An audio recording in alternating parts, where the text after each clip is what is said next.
So I'm here with David Smith of the Residential Landlords Association during ACT's the Tenant Tax Awareness Week. The RLA have been great supporters of the campaign and they're core stakeholders of the coalition, the Tenant Tax Coalition. So welcome David, thanks for all your support. Thank you. Would you like to give everybody listening just a quick update in terms of historically what the RLA have been doing and more recently what activity has been going on? Yeah, it's difficult to say everything because so much of the work happens behind the scenes, and often it's meetings that we can't actually talk about and tell everybody about, which is obviously frustrating because people think nothing's going on, and we're constantly meeting with MPs and so on. So we've had a couple of meetings with the Treasury. I actually went and saw the Treasury recently. I'm seeing the Treasury again in a couple of weeks' time.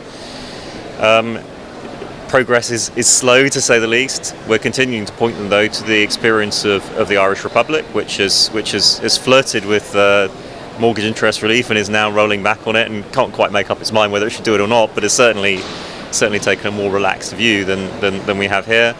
We're continuing to do a lot of research work, both with our members and more widely, to start to see the effects. And all the evidence does show that things we warned about right when this first started, that people would put rents up and the tenants would pay more and would actually pay the tax themselves ultimately, is starting to happen. And every single study we see says exactly the same thing. And every time we bring those up and we push them to government, and we're working very hard to get a triangulated, and one of the things we're going to be doing shortly is trying to produce a triangulated study of studies that shows that same trajectory all the way through and see if that's enough to really produce evidence. That the Chancellor has indicated he will keep it under review if we can develop the right evidence. So I think what we're into now really is a stage of developing that evidence and then trying to take it back to the Chancellor. The budget's not over, of course. The spring budget's not the budget anymore. We're now into the autumn budget. Yep. So there remains still an opportunity to make changes before things get really bad, and we need to take it.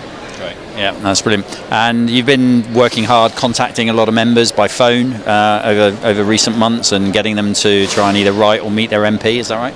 Yeah, this was a sort of idea that actually came out from one of our managers inside the RLA who turned around to us and said, "Why don't we just phone members?" And we all sort of said, "Actually, that's a really good idea. We should have done that already."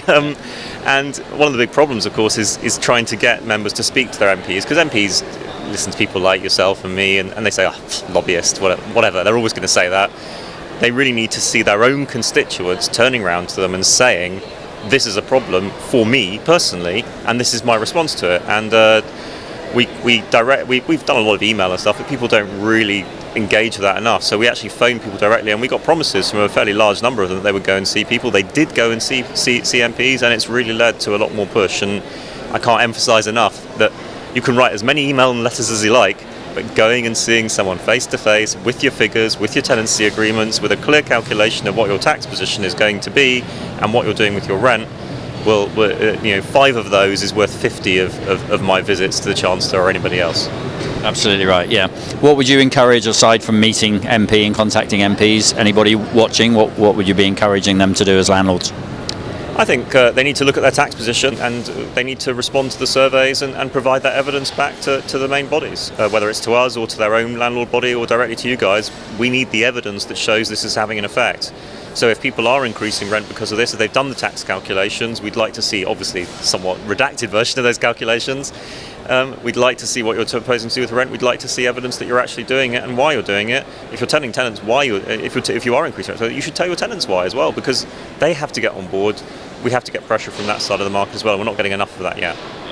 And I know on the lobbying front there's only a certain amount that you can say and some things you can't say, but are you able to say anything about the recent activity and communication with the Chancellor? There has been communication with the Chancellor both directly and also indirectly through a number of MPs. I can't name them and I can't give any details. It's been a bit mixed, but the main thing that we've taken from it is that the Chancellor is keeping it under review. And the main thing that's been communicated back to us is that autumn budget's the biggie now, and obviously we should keep working towards that, and we just need to keep developing the evidence. So that's the main takeaway from that, without getting into a lot of detail about what actually was said. And difficult question, this one, but if you had a crystal ball, how do you think this is going to play out over the coming months and years? I think it's a really tough call. I mean, the reality is the Chancellor, to a large extent, sees the landlord and the private renter sector as easy money. He's a bit short of money. What can I say? He wants the money. He's going to need to be convinced that he's going to do real damage by simply pocketing that money, and that will be a tough call. The fact they've made a lot of money off stamp duty, land tax, it may be then that they'll be prepared to give some of that back by easing back on the MIR stuff if we can show that's going to be more damaging. But it remains the case that at the current time the Chancellor wants the cash, and that is a tough reverse to deal with. So I think a lot of it will actually depend ultimately on how Brexit plays out and what the UK economy looks like in a year or 2 years' time, which to be honest, I mean, you don't ask me to guess. No one can guess. I see 5 different answers every day. And what's your view? I mean, obviously the government called it tax relief and mortgage interest relief. We tend to refer to it as it's a legitimate business expense. Sure. That what's your view on that? Do you think it is a tax relief?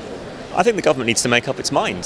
The government keeps trying to say landlords are businesses when it suits them to, and then it says they're not when it doesn't suit them to. So at one time we hear people saying, oh well, landlords should pay business rates on council tax. Student landlords should pay business rates council tax, so that to increase their council tax rate. Well, if they're businesses, then treat them as businesses. In which case, give them the same capital gains tax rates that you get for investing in any other business. Give them the enterprise reliefs that you get for businesses. Give them the ability to deduct their expenses from their profits like you give any other business.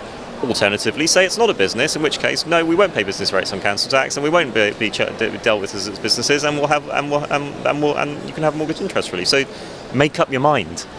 Is the problem, and until the government really decides to make up its mind one way or another, we're constantly stuck in this circuit where we're a business when it suits somebody to, but we're not a business when it suits somebody else. So that's something that needs to be resolved one way or another. Good. And final question: one thing for people to do that are watching this, what would you encourage them to do? Speak to your MP, visit your MP, and go to a surgery.